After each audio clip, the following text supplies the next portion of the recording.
on, Miss Anderson. Good morning. Where you standing, man? You standing there? No.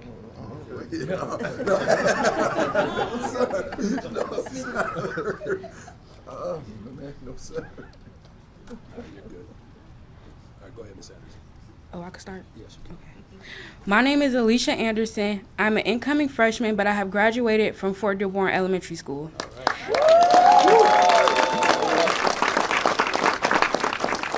As I look back on my time being a student at Fort Dearborn, I have been given many opportunities to voice what I think my school should look like. Fort Dearborn has hosted many student-led events that give students the opportunity to voice what a healthy school should look like. SES is important because it gives schools the opportunity to put their students first. SES has a purpose to create healthier and safer school environments for schools all around Chicago. As I look back on the work that I have done with SES, I have given my opinion, I have put mental health in the classroom, and I have been shown what a safe school environment should look like. I am glad that our mayor supports the work that SES is doing, and I'm introducing him at this time. Mayor Brandon Johnson, thank you.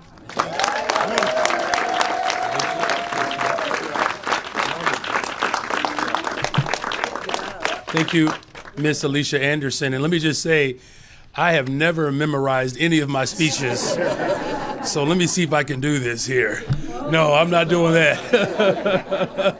Thank you, Alicia, for that introduction. And good morning, everyone. Good morning. It is so great to join you all today. I want to thank a few people. Our Chicago Public Schools CEO, Dr. Macklin Keene, Chicago Teachers Union President, Stacey Davis Gates, a Journey for Justice Alliance National Director and a representative on the Chicago Board of Education, District 5A, Mr. G2 Brown, and all the elected officials that are here, and all the principals, teachers, students, parents, community leaders that are joining us here this morning. When we talk about public education in Chicago, it is very personal for me. It's personal not just because I am the first mayor in modern history of this beloved city to actually send my 3 children to our public schools.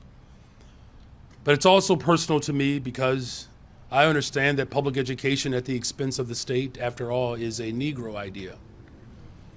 I can say unequivocally that I have personal stake in the success of our school district. What I want for my children is exactly the same thing that I want for every single child across this city. But it's also personal because I taught in our public schools. I didn't read about it in the newspaper.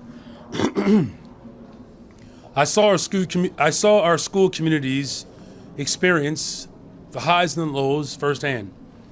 I saw how the challenge was cumbersome for our high school students. It's what they faced on the west side of Chicago. The biggest obstacle wasn't trigonometry. They weren't worried about what year the Declaration of Independence was signed. Their biggest concern wasn't the quiz that morning. They were worried about getting home safely that day. They were worried about their little brothers and sisters. They were thinking about where they would sleep at night. That was more than a decade ago, and our message has not changed because the problems have not all been solved. Back then, we said the only way we're going to truly transform our public school system in Chicago is by serving the entire child. We are never going to make any real progress until we reckon with the fact that the struggles of our students are primarily result in the fact that 72% of students are from low-income families.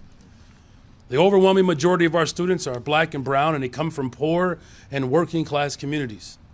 Until we start to bring the community into our schools, in fact, until our schools become community hubs in every single neighborhood, we will not see real transformation. But that's what we are so excited about today, this morning's announcement. This morning, I'm happy and proud to begin to speak to the future of not just Chicago Public Schools, but to America. Sustainable community schools is truly the future of public education, not just in Chicago, but across America.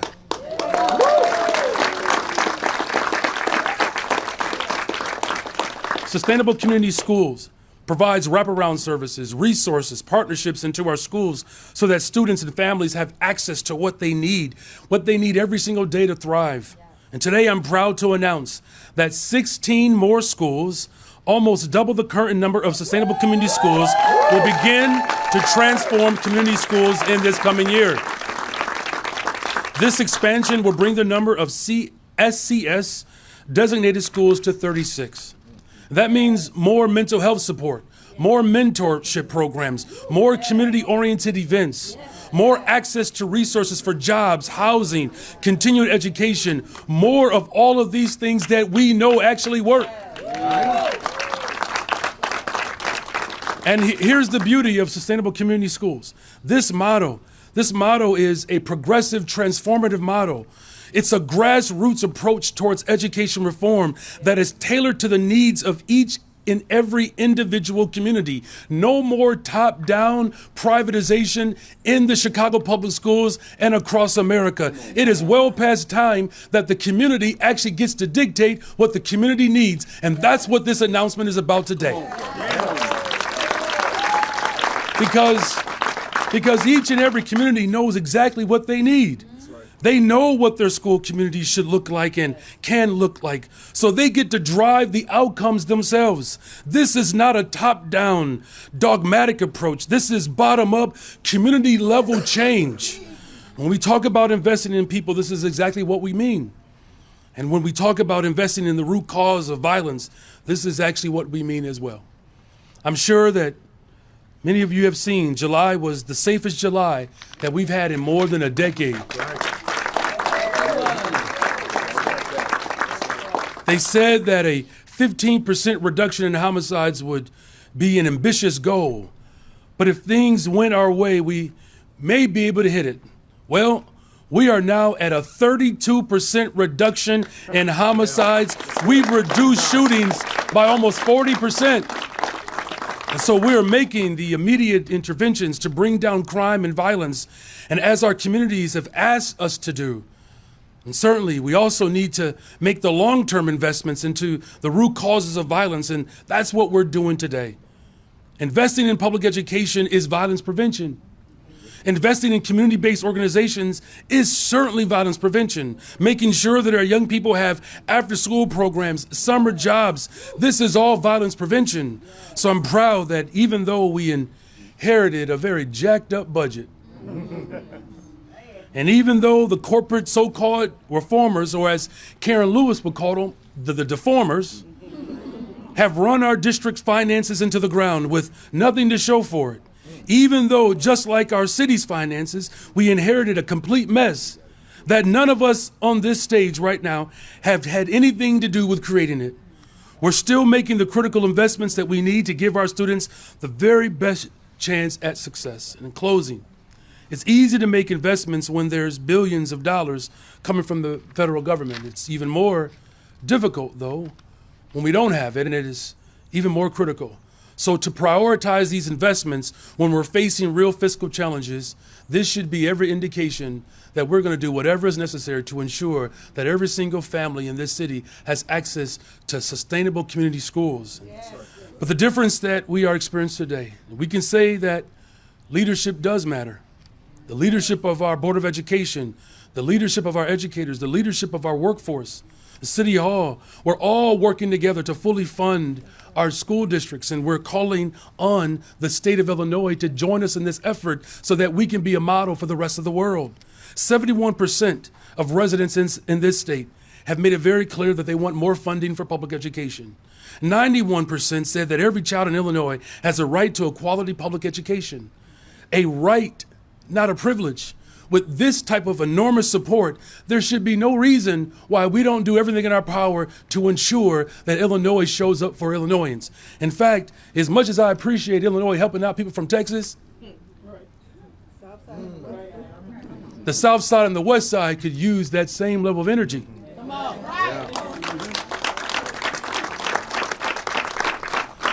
Now, I'm reminded of the other Dr. King, who made it very clear that if we can figure it out in Chicago, we can do it anywhere in the world. And he spoke about the fierce urgency of now, and that's what we're talking about this morning.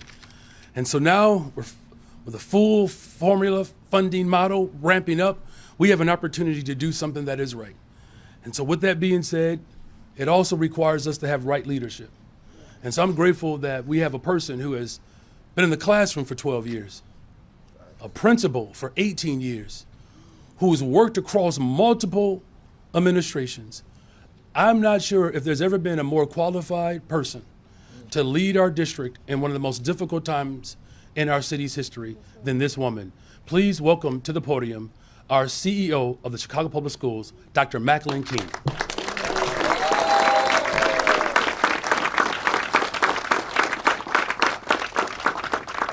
Thank you, Mayor Johnson, for your leadership and continued support of our schools. And I want to thank you for trusting me with this baby.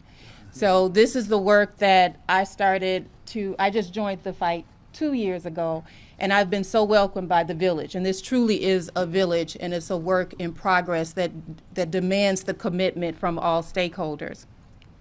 I do want to recognize the city and community leaders that are here today in support of this immense treasure that we have within Chicago Public Schools. Everyone is committed to doing a great work to improve the student experience for all of our students, especially our communities that are farthest from opportunity.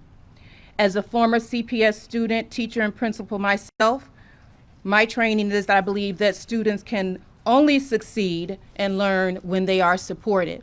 And that's what this village model does. It provides the support and wraparound services that are tailored to the unique needs that our students find themselves in on a daily basis. The Sustainable Community Schools model helps to transform schools into the hubs in their communities based on the needs of our families. It is a model that's specifically designed to prioritize investments in the historically disinvested communities. Most of our schools are neighborhood schools in Chicago Public Schools, and this requires the same effort, support, and resources as all other schools.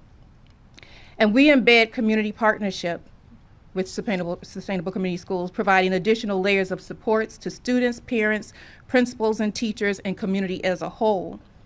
Expanding the number of Sustainable Community Schools this year from 20 to 36 is a significant step forward in our investment in education. The newly 16 added schools will receive resources and partnership supports that enhance the student learning, promote family engagement, and strengthen school community ties. It is an investment in our students. It is an investment in our community. It is an investment in our future. I want to thank everyone again who has joined us. I want to thank those of you who will go along with us on this journey, and I'll now turn it over to the next speaker. Oh, I have the pleasure. That is. I have the pleasure of introducing someone that is deeply committed to the educational landscape in Chicago Public Schools and nationally. It has been my honor to get to know you, to grow with you over these last 2 years. And I say this to her all the time, some of her words ring out as I'm working through my day-to-day operations. And I really do appreciate being a partner with you as we move forward. And I'd like to introduce you to the podium.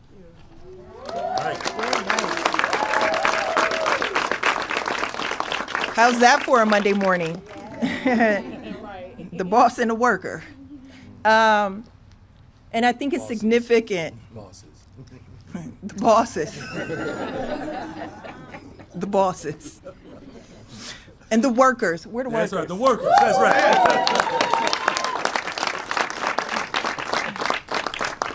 Now you know I use this moment to collect myself and get my comments together. No, seriously, listen, this is a celebration. It is a celebration of an expansion of a model that seeks to empower every stakeholder in the school community. It is a celebration of the struggle, of the dreams, of the aspirations of parents, of grandparents, and communities all over this city. I remember a hunger strike at Diet High School. I remember people sitting in lawn chairs. I remember the type of fortitude that was demonstrated to keep one school open. And now we are celebrating the expansion of this. I also remember Karen Lewis and Jesse Sharkey creating space for community at our bargaining table. We don't just have sustainable community schools as the goodwill of government.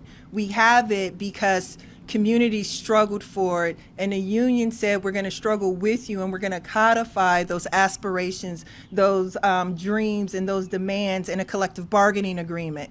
So in our collective bargaining agreement that we landed in April, we made sure to expand this idea. And what you see today is an expansion of community, an expansion of hope, an expansion of what young people deserve. It is a shame that we have to fight and plead and beg for social workers, for restorative justice coordinators, for crossing guards, for special education assistants, for special educators. But luckily, Sarah Karp knows how to do math. And so what we saw today in the Sun-Times is that the state of Illinois owes, listen to this word, owes, O-W-E-S. Oh, they're not bailing us out. They're not bailing. Owes in arrears, past due, like that water bill y'all keep talking about. Owes. It ain't a bailout. And people keep talking to a CPS mother, a CPS father, CPS families about a bailout. You have to pay what you owe before you can bail out.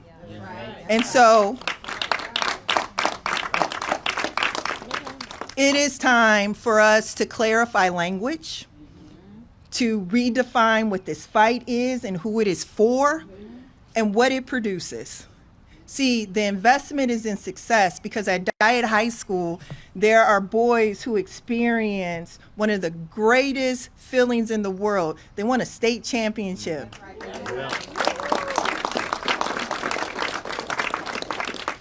They practiced, they built team, they perfected it, and then they won something that they will forever remember for the rest of their lives. That is what school communities are supposed to provide for young people. And that is what Sustainable Community Schools does. Thank you so much. And now I'm going to bring my dear brother, who is a lot slimmer because of this fight, but a lot more powerful. We all are. Mr. G2 Brown, elected member of the Chicago Board of Education.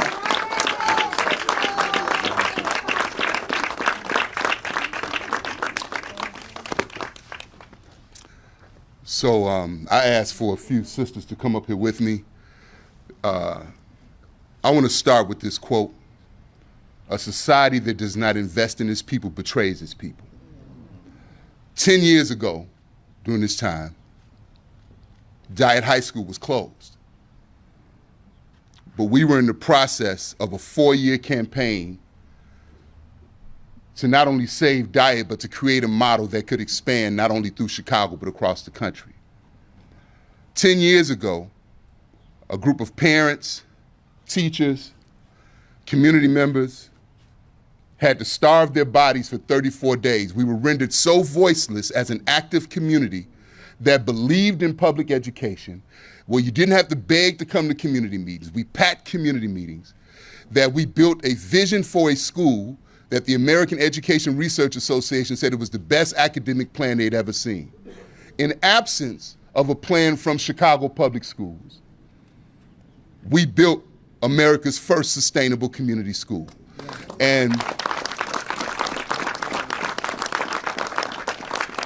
after 34 days, dealing with a mayor that did not recognize our humanity, dealing with a Chicago Public Schools at that time that did not recognize our humanity, we made sure that that school was reopened with $16 million in new investments. Today it has some of the highest graduation rates among public schools, and as my sister Stacey Davis Gates said, just won a state championship. I mean, it's really a movie, but I will share this piece that in that trying time, the mayor of this city joined that hunger strike, not for notoriety, because we understood that this was about one vision of the world versus another vision of the world.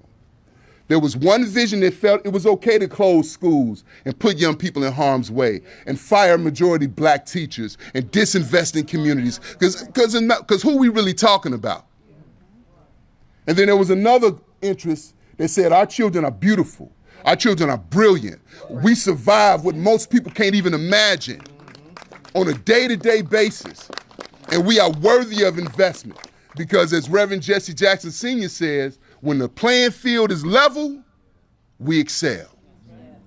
So this vision is about not only these 36 schools, but it's also about the sustainable community schools that are emerging in Maryland, that are emerging in California, that are emerging in Newark, New Jersey, that are emerging in Jackson, Mississippi. This is about one vision of the world versus another. Our children are worthy, our communities are worthy, and we are not the issue. We are not the problem. So I just want us to understand that schools are community institutions. It takes community wisdom and academic expertise to lead to school improvement and school transformation. This is not a moment, this is a movement. Yes. So now I'd like to introduce, y'all good? All right, I want to make sure.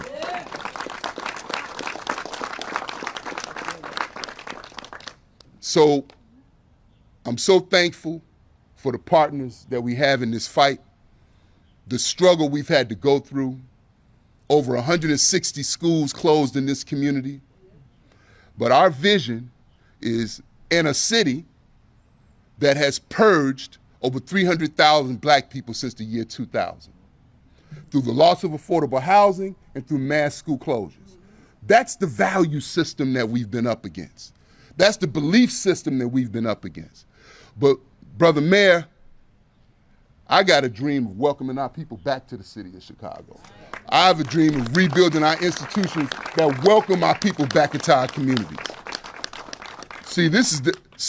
What the privatizers don't understand is you can have all the money you want, but we driven by love. We driven by love. You look at me, you know darn well I ain't never want to be on no hunger strike. But when it comes to our babies, I'll do it tomorrow. Because as Brother Malcolm X said, I may not be an expert in any particular field, but I'm sincere, and my sincerity is my credential. So we standing on this. Chicago will become a sustainable community school district. Privatizers, this is no longer safe ground for you. So if I understand things correctly, I'd like to invite to the stage Miss Ariana Anderson from Fort Dearborn. Give her a round of applause. Where's Ariana at? Come on, little sis, come get it. All right.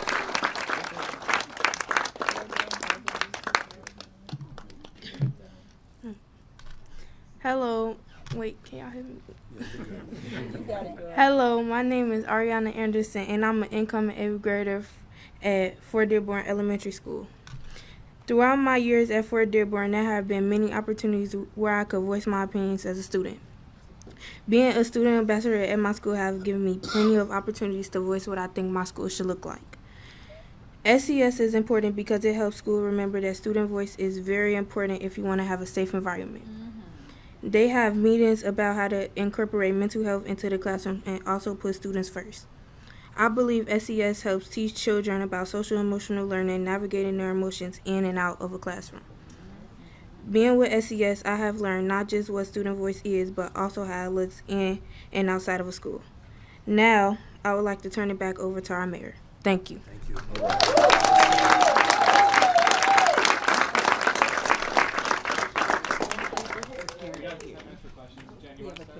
We have one more speaker, a parent. What's their name? Miss Villanueva. You all, could you all help welcome Miss Villanueva?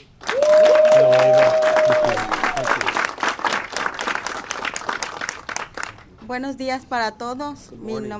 Mi nombre es Eunice Villanueva y vengo de Brinton Park. Soy una madre de 2 hijos y así me ha abierto mucho los ojos para ser una madre más productiva y saber que tal vez nuestros hijos tengan problemas o no puedan ser escuchados, pero ellos tal vez no tienen la confianza con sus maestros, pero la tienen con nosotros como padres. Y nosotros somos la voz. Y es lo que a mí me ha hecho sentir en casa. Quisiera que muchas de las escuelas se unieran para que vieran cómo se preocupan por nuestros hijos, porque no cierren nuestras escuelas. Y lo más importante como padres son nuestros hijos. Así de que estoy muy agradecida con SES. Gracias.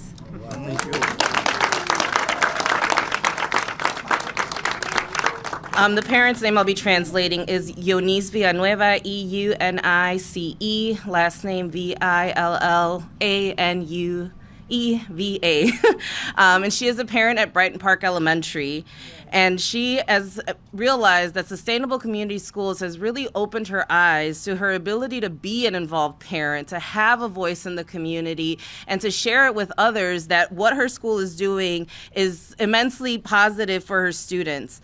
She knows that sometimes students aren't comfortable going to teachers or others, but that they'll come to the parents, they'll come to her, and that she, as a voice and a vehicle for change, is able to bring that up at the Sustainable Community Schools and have a voice in that table to make change, to get the resources necessary for her children and others. We want other schools to be able to participate in an activity like that so that parents can lean in, can get the resources, the help, and the supports for their children at their schools as well. Thank you. Mayor,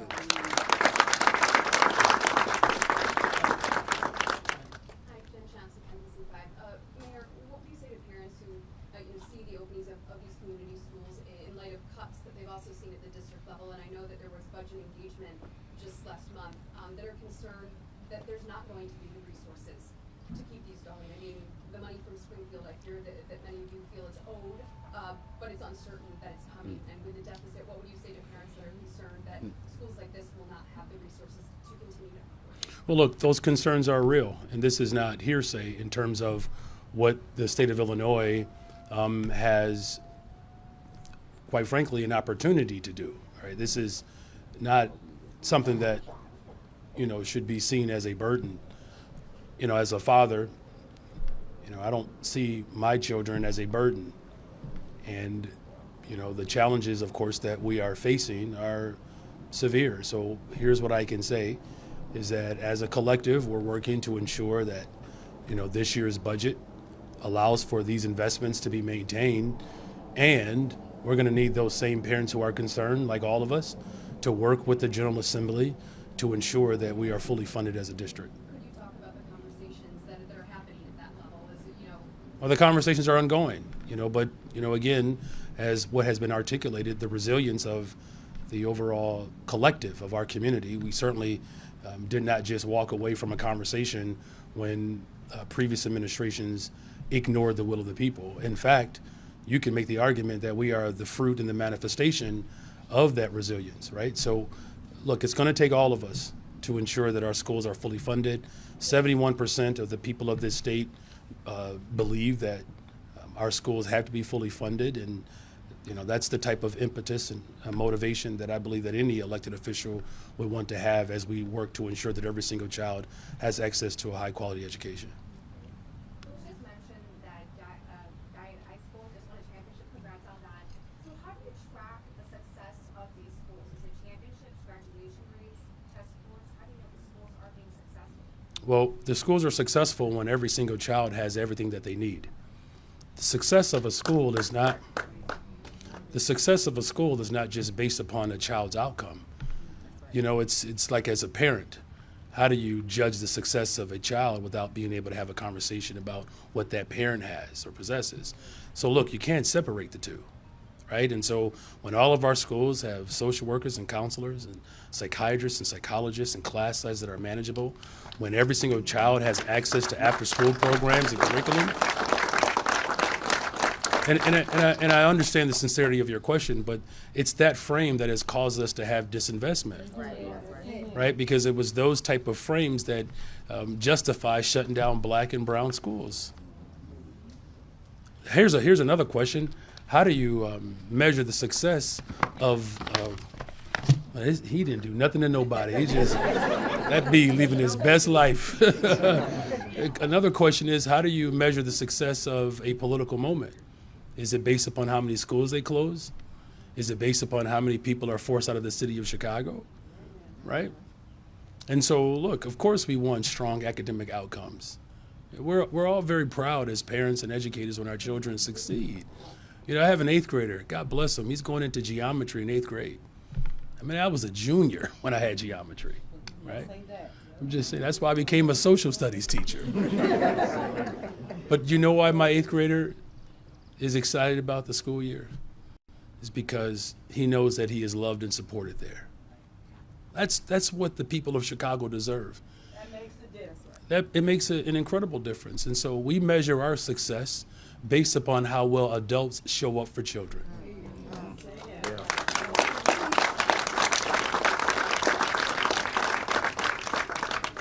I was wondering, I saw that SEIU put out a press release this weekend saying that 1,200 custodians were laid off on Friday.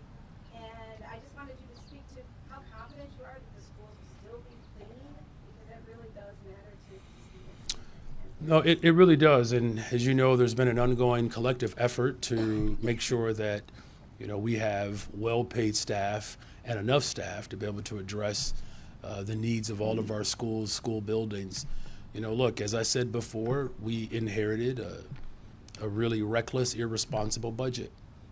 We're working through a process now to ensure that, you know, every single school building, that those needs are being met. You know, and I can't overemphasize why it's important to actually have a real partner leading our public schools. Look, we brought forth these warnings 2 years ago, and there was an opportunity to be able to put ourselves in a stronger position today. Unfortunately, that common sense approach was rejected, you know, and so now we're dealing with the fallout from that failure. And it's something that, of course, that we're going to address, and we're going to make sure that every single school building and principals have what they need. Can one of you talk a little bit about how the 16 schools that will be joining the model were selected, and also how the community partners that work with them were selected, and how the district will ensure that those community partners truly are showing up? Very well. Dr. Rideau? Good morning, Dr. Rideau Smith. Good morning. So there was a rigorous process to determine the next level or this next phase of sustainable community schools. First of all, there was a hardship index. And so again, sustainable community schools really is trying to focus and prioritize on communities, on schools that have faced systemic disinvestment. So there was a hardship index. That hardship index includes things like number of low-income students, number of students who are unhoused, and so there was a particular threshold for that. 245 schools then received the application to apply. They had to attend a mandatory kickoff or expansion meeting, and of those 245, 87 schools then attended that meeting. From that 87, then those schools were able to actually apply. There was a rigorous application process in which we asked questions about how do you engage in collective decision making? How do you engage with partners and with parents? And how do you ensure that young people have a voice at the table in the decision making of the school? And so again, they applied for that. And then we had a selection committee that was consisted of both Chicago Public School representatives, Chicago Teachers Union representatives, and also members from the community partners who have helped to architect sustainable community schools, the actual model. And so there was eyes on each one of the applications from CPS and also from CTU and our community partners. And so there was scored, each question was scored. There was a cut score that was then determined. And then we started to look at, okay, let's start to look at the demographics of these schools that have made this cut score. Let's make sure that we have black schools, schools that serve predominantly black students, schools that serve predominantly brown students, a mixture of schools that serve both black and brown students. Let's also look at the communities that these schools are coming from. We wanted to prioritize certain communities, again, that have been systemically disinvested. So those were schools that were a priority because the point and the purpose is to build a village. So we also wanted to look at where do we have current sustainable community schools and where could we start to build feeder patterns again, because we have lost the feeder patterns within our school district. It has become the Hunger Games of trying to find a quality education. So all of that was to the point of we want to ensure that every single child in Chicago has a high quality opportunity to attend a high quality school within walking distance of their home.